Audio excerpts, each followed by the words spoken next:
বঙ্গোপসাগরে ফিরছে পাকিস্তানের সামরিক উপস্থিতি।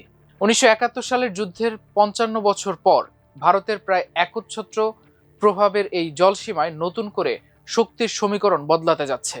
আর এর পেছনেই রয়েছে চীন ও বাংলাদেশের পরিবর্তিত ভূ রাজনৈতিক অবস্থান। ৭১ সালের মুক্তিযুদ্ধ পাকিস্তানের জন্য ছিল এক ঐতিহাসিক পরাজয়ের নাম। সেই যুদ্ধে পূর্ব পাকিস্তানকে হারিয়ে জন্ম নেয় স্বাধীন বাংলাদেশ। স্থল, নৌ ও আকাশ তিন ক্ষেত্রেই পাকিস্তানকে বড় মূল্য দিতে হয়েছিল। তবে সেই যুদ্ধের একটি ঘটনা আজও ভারতীয় নৌবাহিনীর ইতিহাসে বিশেষভাবে স্মরণীয়। পাকিস্তানি সাবমেরিন PNS হাঙ্গরের আক্রমণে ডুবে যায় ভারতীয় যুদ্ধজাহাজ INS কুকরি। স্বাধীন ভারতের ইতিহাসে সেটি ছিল প্রথম যুদ্ধজাহাজ ডুবে যাওয়ার ঘটনা। যদিও ওই সাফল্য যুদ্ধের ফলাফল বদলাতে পারেনি, তবুও পাকিস্তানের নৌবাহিনীর ইতিহাসে এটি একটি গুরুত্বপূর্ণ অধ্যায় হয়ে আছে। এরপর কেটে গেছে ৫ দশকেরও বেশি সময়। দীর্ঘ এই সময়ে বঙ্গোপসাগরে পাকিস্তানের উপস্থিতি প্রায় দেখাই যায়নি। তাদের নৌ তৎপরতা সীমাবদ্ধ ছিল মূলত আরব সাগর কেন্দ্রিক অঞ্চলে। কিন্তু এখন পরিস্থিতি বদলাচ্ছে। চলতি বছরের এপ্রিল মাসে পাকিস্তান হাতে পেয়েছে চীনের তৈরি প্রথম হাঙ্গর ক্লাস সাবমেরিন।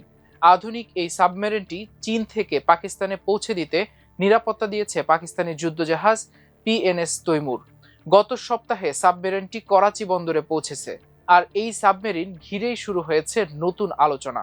জুন মাসের প্রথম সপ্তাহে শ্রীলঙ্কার কলম্বো বন্দরে অবস্থানকালে পাকিস্তানি ফ্লোটিলার কমান্ডার কমোডোর ওমর ফারুক ঘোষণা করেন, নতুন হাঙ্গর ক্লাস সাবমেরিন যুক্ত হওয়ার এখন পাকিস্তান বঙ্গোপসাগরেও দীর্ঘমেয়াদী উপস্থিতি বজায় রাখতে সক্ষম হবে।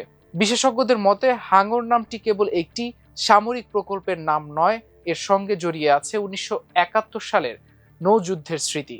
সেই ঐতিহাসিক প্রতীককে সামনে রেখেই নতুন সাবমেরিন সিরিজের নাম রাখা হয়েছে হাঙ্গর ক্লাস।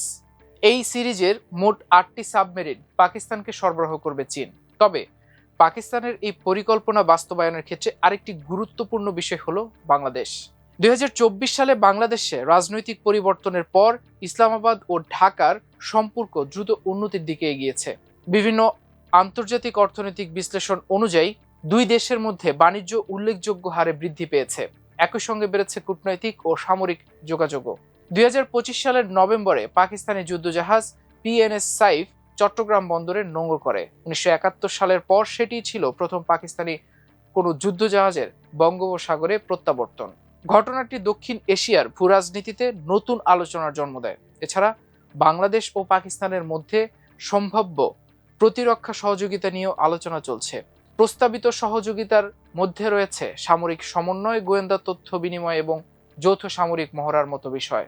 আর এখানেই ভারতের উদ্বেগ, কারণ বঙ্গোপসাগরে যদি পাকিস্তানি সাবমেরিন নিয়মিত টহল দিতে শুরু করে, তাহলে ভারতের পূর্বাঞ্চলীয় নৌঘাঁটি এবং বিশেষ করে বিশাখাপত্তনম ভিত্তিক ইস্টার্ন নাভাল কমান্ডের ওপর নজরদারির সুযোগ তৈরি হতে পারে। তবে আন্তর্জাতিক সমুদ্র আইন পাকিস্তানের পথ পুরোপুরি বন্ধ করছে না। আন্তর্জাতিক জলসীমায় যে কোনো দেশের যুদ্ধজাহাজ বা সাবমেরিন চলাচলের অধিকার রয়েছে। ফলে আইনি দিক থেকে পাকিস্তানের উপস্থিতি ঠেকানো ভারতের জন্য সহজ হবে না। আন্তর্জাতিক আইন অনুযায়ী উপকূল থেকে ২০০ নটিক্যাল মাইলের পর থেকে শুরু হয় আন্তর্জাতিক জলসীমা। সেখানে যে কোনো দেশের যুদ্ধজাহাজ চলাচল করতে পারে, কারো আপত্তি জানানোর উপায় নেই। বঙ্গোপসাগরের পূর্ব পশ্চিমের গড় প্রস্থ প্রায় ৫৪০ থেকে ৭০০ নটিক্যাল মাইল। ফলে পাকিস্তানকে আইনিভাবে আটকানো কঠিন।